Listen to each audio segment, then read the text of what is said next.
بسم اللہ الرحمن الرحیم۔ عزیزان محترم، خواب میں مچھلی دیکھنا یا مچھلی پکڑنا، اس کی کیا تعبیر ہو سکتی ہے؟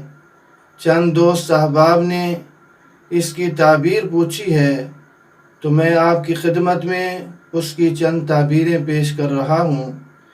یہ بات یاد رکھیے گا کہ جن مہینوں میں مچھلی کا کھانا طبیب حضرات کی رائے کے مطابق نقصان دہ ہے، ان مہینوں میں مچھلی کو دیکھنا، پکڑنا یا کھانا غم، سختی، عہدہ اور منصب کا ختم ہو جانا یا کسی مشکل میں پڑ جانا، اس کی طرف اشارہ ہوتا ہے۔ اور جن مہینوں میں اس کا کھانا نقصان دہ نہیں ہے تو اس کی پھر تعبیریں بہت ہی اچھی ہیں۔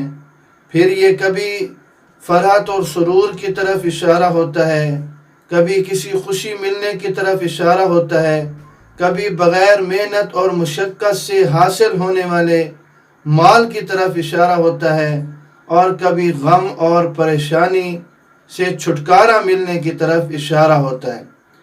اسی طرح ان مہینوں میں کہ جن میں مچھلی کا کھانا نقصان دہ نہیں ہے، ان مہینوں میں مچھلی دیکھتا ہے، خوف زدہ آدمی ہے تو وہ مامون اور محفوظ ہوگا، یعنی امن میں آ جائے گا۔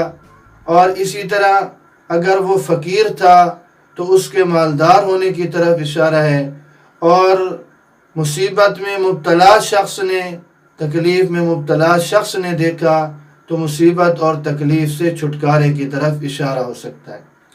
اور مچھلی کا پکڑ کر پھر اس کا بیچنا یا اس کا کاروبار کرنا، یہ اس آدمی کے لیے اور اس آدمی نے جہاں یہ خواب دیکھا ہے اس علاقے والوں کے لیے خیر و منفعت پہنچنے کی طرف اشارہ ہے، کہ اس علاقے پر اور اس آدمی کے لیے انشاءاللہ ہر طرف خیر ہی خیر ہوگی۔ اور اگر اس نے دریا سے مچھلی پکڑی ہے تو پھر یہ نہایت ہی مالدار عورت سے شادی کی طرف اشارہ ہو سکتا ہے۔ تو یہ چند تعبیریں تھیں ان دوست احباب کے اصرار پر جنہوں نے کہا کہ مچھلی کے متعلق کیا تعبیریں ہو سکتی ہیں، تو وہ آپ کی خدمت میں پیش کر دیں۔ اللہ رب العزت مجھے اور آپ سب کو دین سمجھنے کی توفیق نصیب فرمائے۔